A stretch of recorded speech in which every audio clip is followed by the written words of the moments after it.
In 1972, the Hawker Siddeley Trident is the pride of British aviation. Rotate. The Trident was a completely British-built aeroplane. Undercarriage up. It was the equivalent of having a sports car. When BEA Flight 548 Look at the speed! Look at the speed! falls from the sky moments after takeoff, the carnage shocks the nation.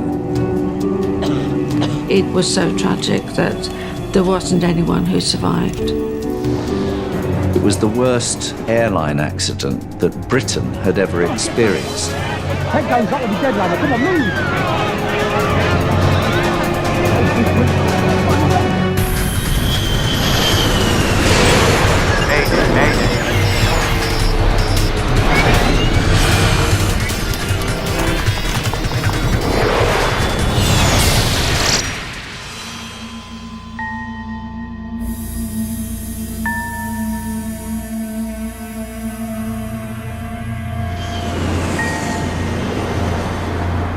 London's Heathrow Airport. Line 548 requesting start. The crew of British European Airways Flight 548 is completing final preparations for an afternoon flight to Brussels. Looks like the weather's gonna give us a bumpy ride today. Line 548 cleared for start. Captain Stanley Key was supposed to have today off, but was called in at the last minute. Key is a former RAF pilot and one of the airline's most qualified captains. Start, Master. On. Captain Key had been on the aircraft for a long time, so he's very experienced, and if you expected to fly with him, you expected to fly to the book and to do it accurately with no arguing. Many of the 112 passengers are business travelers, taking advantage of BEA's rapid service to Brussels. The jet-powered Trident can make the trip in just 45 minutes. The Trident was really a competition for the propeller and the turboprop aircraft, which were much slower. So you now had an aircraft which was fast, it flew above the weather, and it was halving the time to European destinations, which was an enormous economic advantage to the airline. It takes 3 pilots to fly the plane.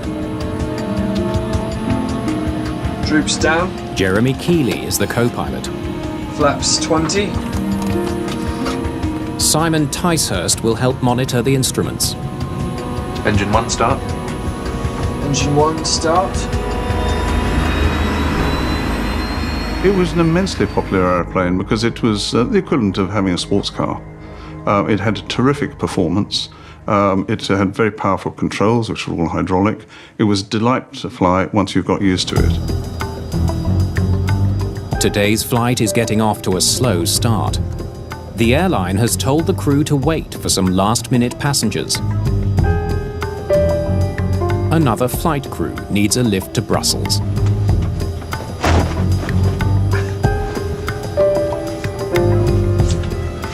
Have a seat, Captain. There was over 30 years difference between Captain Key and the 2 other members of his crew. And this produces the natural differences you have between a generation.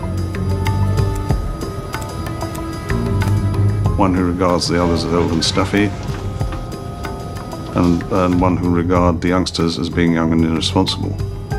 This produced a generational gap. Line 548 ready for takeoff.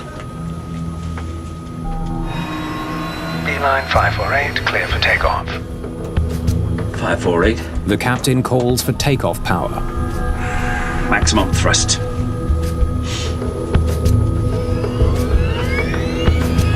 The Trident gets its name from its 3 rear-mounted Rolls-Royce engines.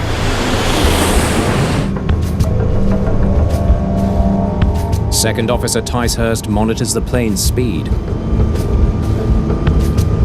100 knots. They can't lift off until they reach rotation speed. 139 knots.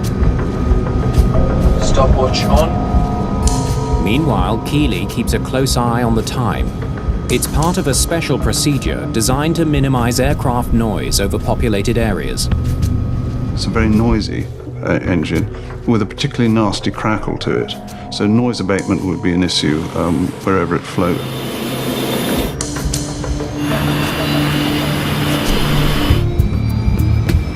Rotate.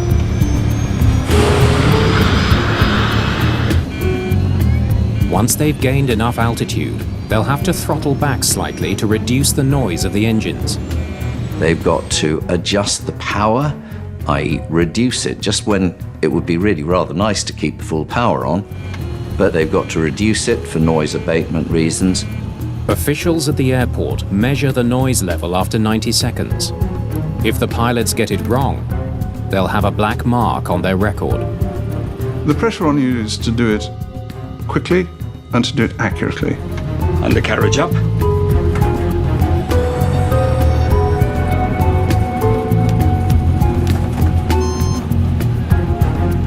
Seconds. As the plane climbs, passengers are rocked by turbulence. It was a gusty day, and gusty days give you a bumpy ride. Left heading 145.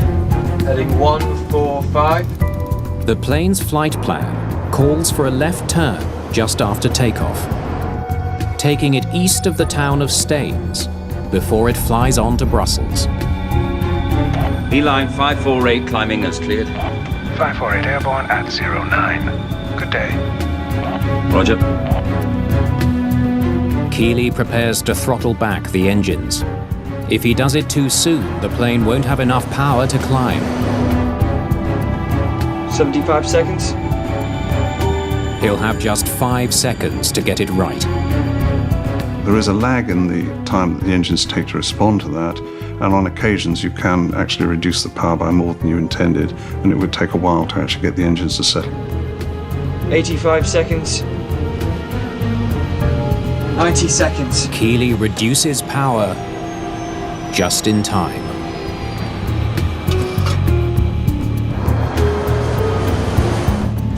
Passing 1,500 feet. The procedure goes well. 548 climb to flight level 60. Squawk 6615. The tower clears them to a higher altitude. Up to 60. Then, What was that? the plane begins to lose altitude.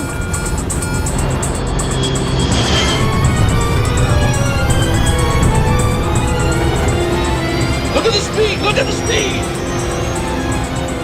The airspeed dropped quite rapidly. There was then a very high rate of descent. They were just passengers in their own aircraft.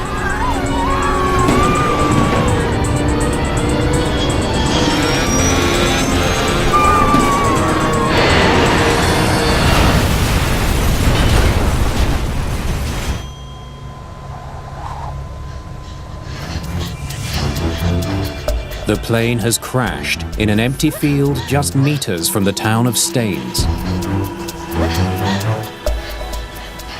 I was at home with my baby of 12 weeks, and I heard a very loud thump. Local resident Frances Castledine leaves her infant son with a neighbour and rushes to the crash site. If it had gone another 50 yards, it would have hit the centre of Staines, with the shops and the houses there. Frances is a nurse. She immediately begins searching the wreckage for survivors. I was very much afraid there was going to be a fire, because the vapour was very heavy in the air. And I had to decide basically whether I was going to go back home to my baby or whether I was going to go forward and help. But I had had a lot of intensive training in the accident and emergency department, and I really felt that I needed to be there. Nearly everyone is dead, but Frances is able to help one survivor. Can you hear me? I did my best. I did what I could. Hear me? I manipulated his legs and put them into some wreckage splints with some bandages. You're going to be okay.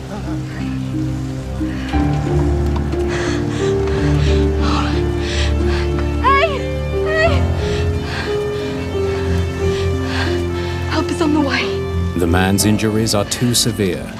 Despite her quick response, he soon dies. It just was so tragic that there wasn't anyone who survived.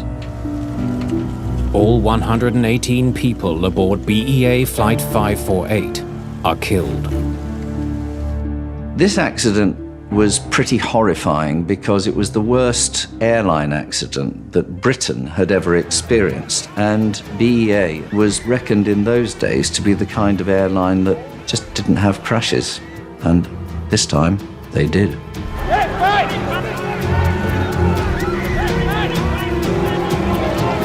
on, get back. Head goes up with the deadliner. Come on, move. Flight BE 548 en route to Belgium crashes in a field not far from Heathrow and only a few feet from houses in the main road. News that a plane crashed and narrowly missed the town of Staines is soon the top story across the country. Within an hour, the news reaches Chris Pollard, a new investigator with Britain's Accidents Investigation Branch. At the time that I arrived on the site, the rescue attempt had started big time, and the site was very, very active with people.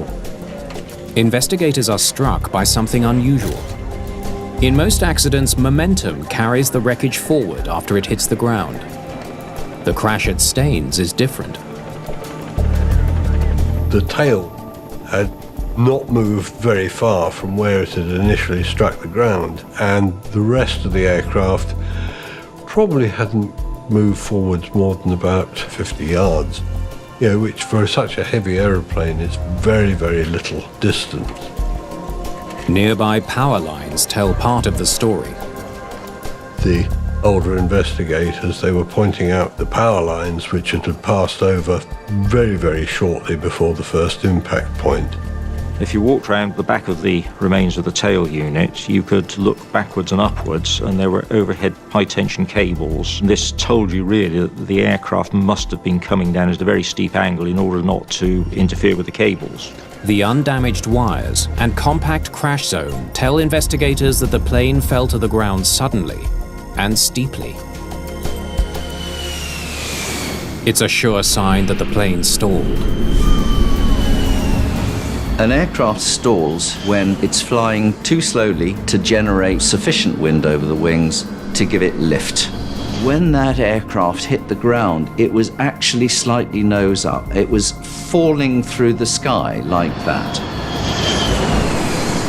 An airplane can stall for many different reasons, from engine failure to pilot error. Pollard studies the wreckage in search of the specific reason for the stall. Every piece of debris is a potential clue. You may come across something which is unexpected, at which point you have to try to explain it. It may prove to be a red herring. It may prove to be something crucial. How you do the salvage actually very much influences how easy you make things for yourself. Hang on, will you? You can, by careless salvage, make things incredibly difficult for yourself. There's another challenge. In 1972, planes in the United Kingdom are not required to carry cockpit voice recorders.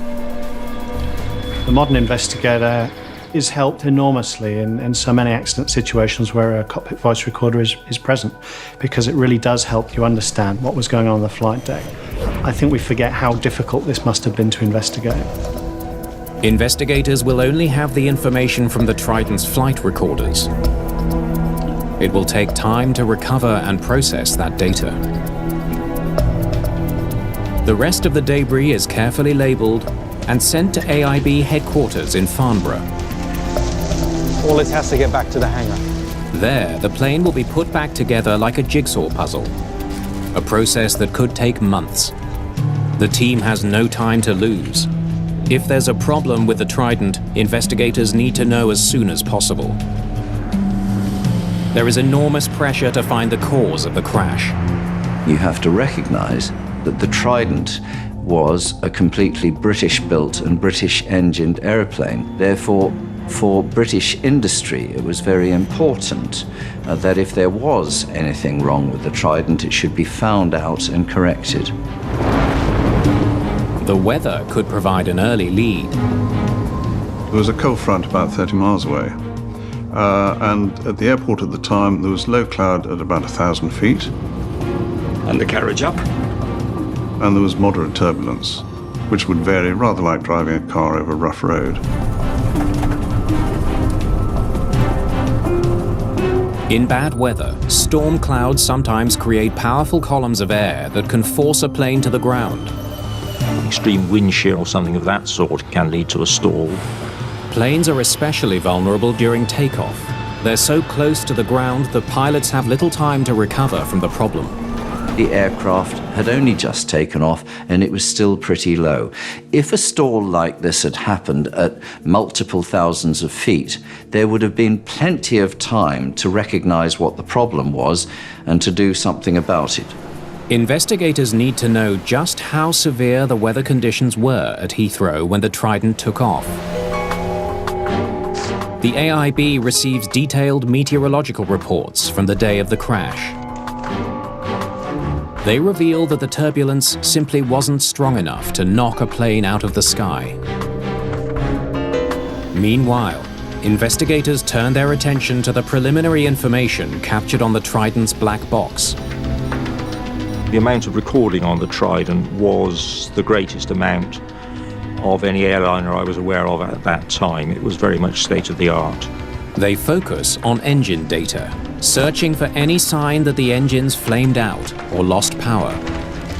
A sudden loss of thrust could explain why the aircraft stalled, but the data shows the engines were working perfectly. The Trident climbed out with enough thrust to maintain a safe speed. With regard to the engines, we were quite satisfied that there was no evidence of a gross loss of thrust. Engine failure did not bring down Flight 548. The stall happened very suddenly during a normal climb. The speed, although it was a bit lower than it should have been, it was not dramatically lower than it should have been. It should not have led to a stall.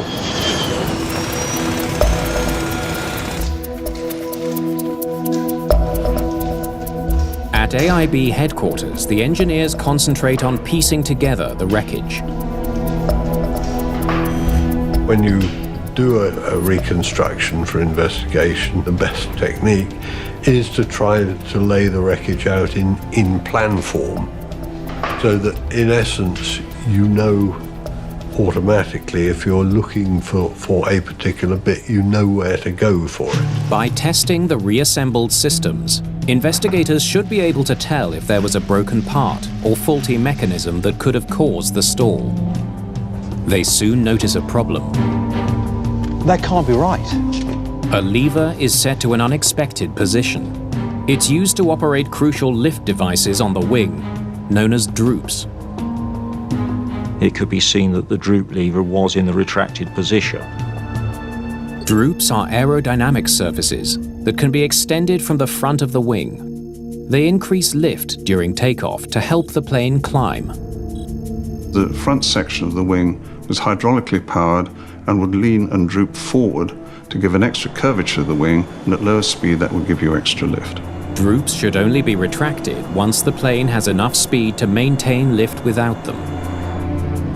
If one of the pilots pulled in the droops too early, it would have instantly put the plane into a dangerous stall.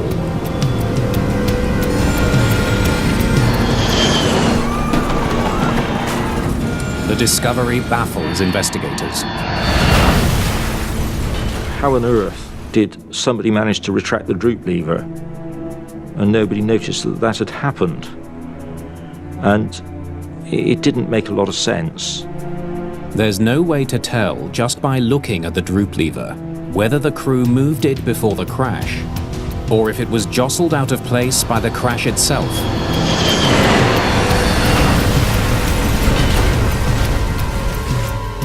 It might even have been moved during recovery operations. Hang on, will you? We had the whole of the droop system laid out on tables in front of the wing, To determine how the all-important lever was last moved by the crew, Pollard must carefully examine the cables connected to it. The droop lever operated a cable system which went down to the drive motor and selected a position which the drive motor would drive to.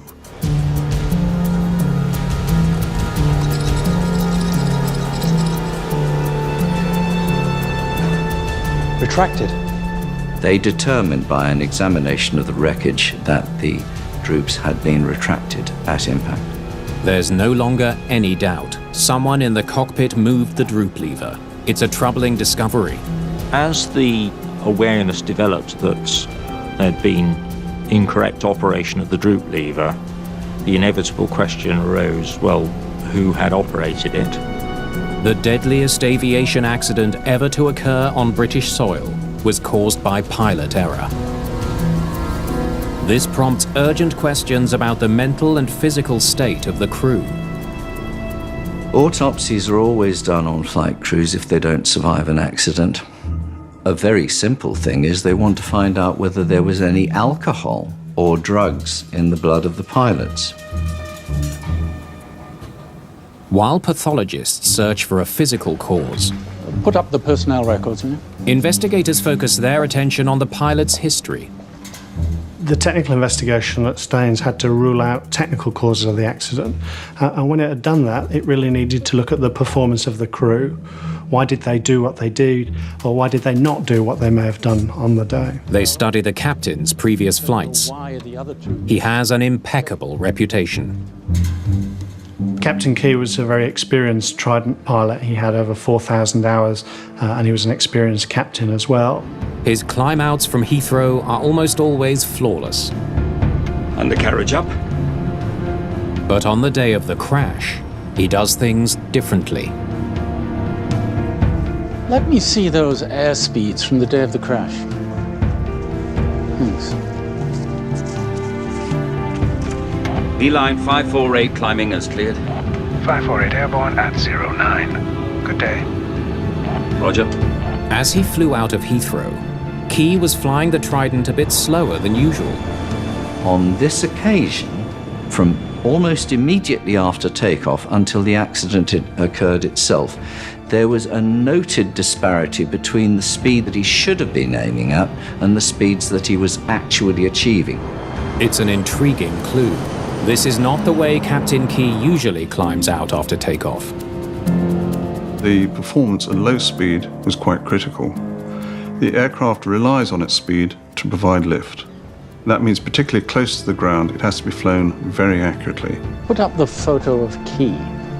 Key's normal performance came up to normal standards, but this on the day was well below standard. So they looked for reasons why this might be so. Now the tray table from the wreckage. A piece of wreckage points to a possible explanation. In the sort of engineers area, there was a little table, and on that table there was some graffiti scribbled, which gave a few rather facetious comments, obviously from a pilot who'd been sitting in that position. Bloody fools. It said Key must go, and then a few other derogatory comments added as well. Could you hand me the photograph?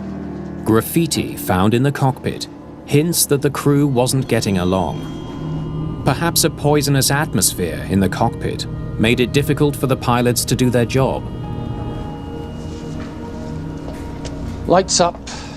Investigators looking for any kind of clue that tells you about perhaps the atmosphere within the airline or within the crew on the day. Could you get this over to handwriting analysis for me, please? Was it particularly tense? Was it particularly aggressive? And these are small factors that might give a clue to that. If handwriting analysis can identify who wrote the graffiti, investigators may be one step closer to understanding what really happened in the cockpit of BEA Flight 548.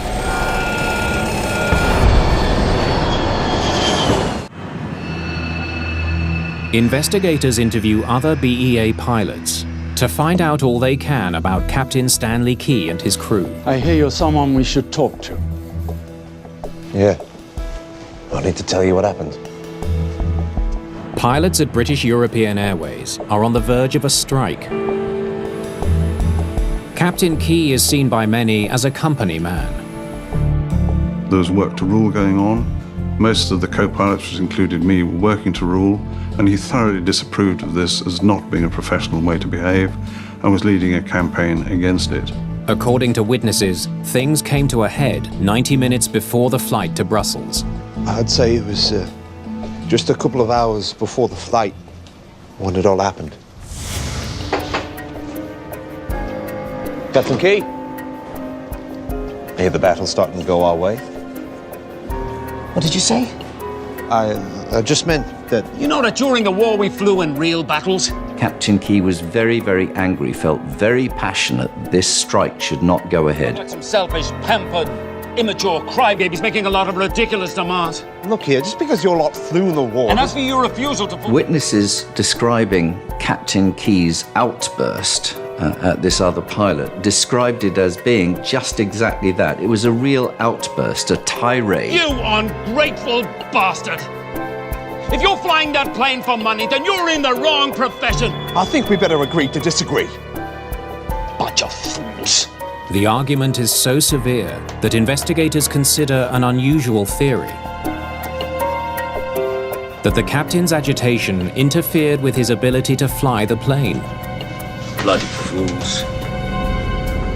548, climb to flight level 60. Squawk 6615. Distracted and angry. Up to 60. He might have pulled the droop handle without thinking. The multiple warnings would have added to his confusion. If you go from what is apparently a normal flight into something which is seriously dangerous, it will produce a shock response. And that means your ability to think clearly and to act decisively is very difficult. When you've got that queued up, let me listen to it, will you, please? Thanks. Although the Trident is not equipped with a cockpit voice recorder, Beeline 548, ready for takeoff. the captain's conversations with air traffic control are recorded. Beeline 548, clear for takeoff, 28 right. 548. The human performance investigators trying to understand a simple thing. What was going through the mind of the crew at the time of the accident? Why did what happened make sense to them at the time? Beeline 548 climbing as cleared. 548 airborne at 09. Good day. Roger. They immediately notice something unusual. Captain seems awfully quiet. 548, climb to flight level 60. Squawk 6615. Up to 60. The captain's infrequent radio calls are so short, they don't even meet aviation standards. For a proper response, if you are given a clearance, you have to repeat it back with the call sign of the aircraft. That was all missing. Inadequate responses are out of character for this strict captain. With hindsight, you and I might make a judgment about the way Captain Key was feeling at the time, that he felt he was under stress or very busy or having to concentrate very hard, or maybe all of those. The conversation with the controller provides no hint about why the captain is stressed. Investigators are left with yet another question. What was going on in that cockpit? Stress takes many forms. It can be physical stress or it can be anxiety, perhaps caused by, in this case, an argument. And all of those things will add workload to our brains and reduce our ability to deal with things. Results from the handwriting analysis are in. These are similar C's on the BOAC and on license. Discovering who scrawled graffiti in the cockpit could be the break investigators need. Simple enough letter that could be. The sample is similar to the co-pilot's handwriting. There's more of those D's. But experts conclude it's not a match. They never positively identified the handwriting and the graffiti as definitely being one of the pilots who was in that crew. It's another dead end. Investigators are no closer to understanding why BEA Flight 548 ended in tragedy. Right, could you show me some of the switches on the Trident here? Desperate for leads, they travel to BEA's flight simulator outside London. The team hears about a nagging problem for pilots of the Trident plane. The handle used to retract the droops is nearly the same shape as the one used to adjust the flaps. I can see why you confuse them. One has to bear in mind that it's being moved by the palm of the hand, and it's not easy to identify one from another. Beeline 548, climbing as cleared. It's the co-pilot who's supposed to raise the flaps after takeoff. 548 airborne at 09. Good day. Roger. But the third pilot sometimes helps out. 85 seconds. The noise abatement procedure added to the pressure. If the flaps were already up, it would be all too easy to pull in the droops instead. There were circumstances under which it would be possible quite easily to retract the droops early, and that could be catastrophic. If their theory is right, investigators should be able to find other cases where pilots made the same mistake. The team reviews the flight records from nearly 100 other Trident flights. It's not just this crew. They find 2 near accidents where pilots pulled in the droops by mistake. It's suddenly beginning to look like the captain's argument in the crew room had nothing to do with the accident. Poor design may be the real cause.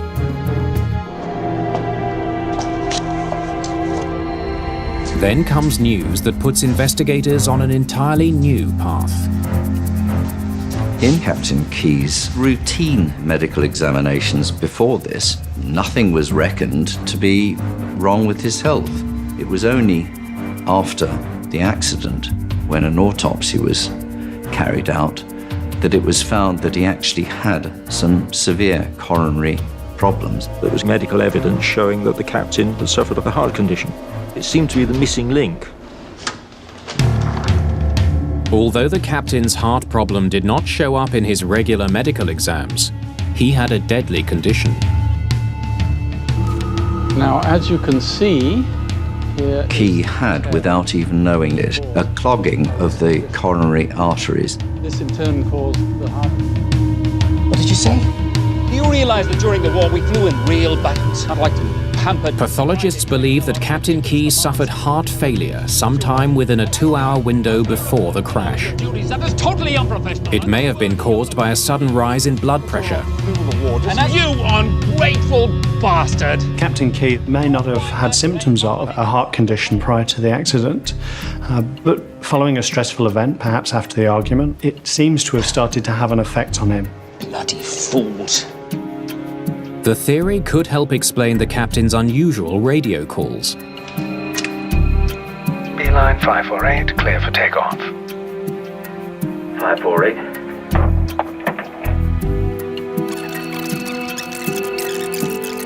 548, climb to flight level 60. Squawk 6615. Up to 60. If Captain Key was in enough pain, he would have kept his replies as short as possible. His discomfort might even explain why the droop lever was pulled too soon. His level of pain would have increased over the period up to a point where he would have become partly or totally incapacitated. Anything from what may feel like heartburn or indigestion through to a violent pain close to death. If you're flying that plane for money, then you're in the wrong profession. Finally, investigators have a possible explanation for what happened in the cockpit of Flight 548. Bunch of fools. If his blood pressure was particularly high because he was agitated, it might affect his reasoning, because if you have the oxygen level in your brain reduced, even slightly, it affects your alertness and your ability to reason. And the accident investigators reckoned that that may well have been so in this case. Right, so we have to come through all the information. There's still a nagging question. There were other qualified pilots in the cockpit that day. Why didn't one of them do something to save the plane? The second captain seated in the back was too far from the controls to be of any help. But the 2 co-pilots could have responded to the crisis. Neither Captain Key nor the other pilots realized that it was the retraction of the droop which had caused the stall, because nobody attempted to put it back down again. If they had done, they could have unstalled the aeroplane. Jeremy Keeley. Crew records provide a possible explanation. Because of the labor dispute at the airline, pilot training had been disrupted. Both the co-pilots on Flight 548 are very inexperienced. What was that? In the right-hand seat, his first officer had less than 30 hours of experience on the Trident. There's obviously some opinion that these pilots were too young, they needed more experience. The junior pilots may have been distracted by having a guest in the cockpit, or they may have simply not known what to do. Investigators believe there's yet another piece to the puzzle. It all comes back to that argument. Pampered crybabies making a lot of ridiculous demands. Now look here, just because you're And not as for your through the refusal to fulfill all of your duties, Investigators learned that an hour and a half before takeoff, co-pilot Jeremy Keeley witnessed Key's outburst. flying that plane for money. They suspect it made a big impact on the young pilot. Having witnessed an outburst like that, one can only surmise that if you are new to the fleet, you don't know the captain, you're slightly unconfident yourself, you may be nervous of your own performance, this is not likely to enhance it, and I would expect it would have been quite intimidating. Shaken by his captain's temper, Bunch of fools. Keeley may have been more likely to make mistakes and less likely to correct his captain's errors. It would certainly reinforce the concept that the captain was authoritarian and not somebody that you should challenge lightly, especially on that day. There is yet another mystery. Investigators know that the Trident is equipped with a safety system known as a stick shaker. If a plane's speed drops too low, the control column begins to shake, giving the crew a dramatic warning that their plane is about to stall. It will shake the column very distinctly and produce an unmistakable rattling noise at the same time. Pilots are trained to react to the stick shaker by pushing the nose of the plane down to gain speed and increase lift. If that doesn't work, the system has a fail-safe, the stick pusher. It will move the controls forward to push the nose down, even if the pilots don't. The pusher would make sure that firmly the aircraft's nose was lowered into an attitude where the speed would increase and you would recover. Why didn't the system prevent Flight 548 from stalling and save the lives of everyone on board? Investigators study flight data from BEA Flight 548, searching for any sign that the plane's anti-stall system failed. So it looks as though it came on here and here, but didn't stay on. The data shows that the stick pusher did engage, but it didn't stay on long enough to prevent the crash. The finding can be explained in only one of two ways. Either the stick pusher malfunctioned, or the crew disabled it. The stall recovery system was capable of being inhibited if they concluded that the thing was operating incorrectly. To figure out what actually happened, engineer Peter Coombs has to test every electrical connection in the system. Fortunately, the incident sensors had actually survived the accident in an apparently undamaged state. And there were a number of other components to the system, and they were tested and found to be operating accurately. Coombs' test results point to a stunning conclusion. The plane's anti-stall system was working perfectly, but for some reason, perhaps because they didn't think their plane was actually stalling, one of the pilots disabled it. By pulling out the stick pusher, by disabling it, they took away the natural stall recovery of the aeroplane and took the aircraft back into the stall. And after that, they were doomed because the aircraft didn't have enough height left to recover from the stall.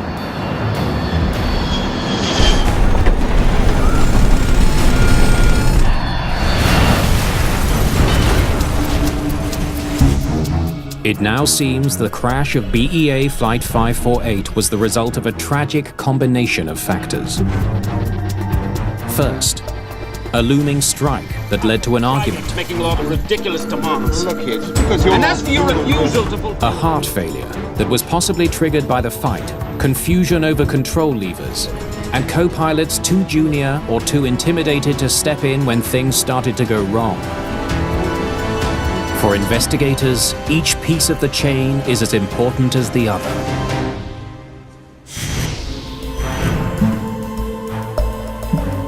Trying to solve something that's enormously complex, there's likely to be lots of small factors that influence any accident, no one simple thing. After the crash, authorities implement a number of changes designed to prevent similar accidents from happening again. Handles on the Trident and other planes are redesigned. To eliminate the possibility of confusion, cockpit voice recorders are now standard equipment in almost all commercial passenger planes. Somebody, and we're never quite sure who it was among the crew, somebody retracted the troops early, and the conclusion of the investigators in this case is that they could more likely have determined who was doing what in the cockpit if they had been able to judge what the pilots were saying to each other. Cockpit voice recorders provide a major source of information for nearly every crash. But some experts don't think the recorders are enough. Listening to a cockpit voice recorder rather resembles watching a television program with a picture switched off. It's quite difficult to work out what's going on, and on a flight deck, a lot of communication is by gesture. One of the recommendations for flight decks now to help investigators is that there should be permanent filming of what happens on the flight deck. It doesn't have to be widescreen filming which shows what the pilots are doing and how they drink their coffee, but literally a narrow focus lens which looks at the controls that they handle and all the flight instruments. So far, there are no legal requirements for the new technology, but some aviation authorities promote the voluntary use of cockpit image recorders. In the years following the crash, Hawker Siddeley faced growing competition from rival manufacturers. Trident production ended in 1978. It was being challenged by the Boeing 727, which had a similar layout, 3 engines in the tail, and in some respects had slightly superior performance. But the legacy of the Staines disaster lives on. The accident drew into perspective the whole importance of human factors on the flight deck.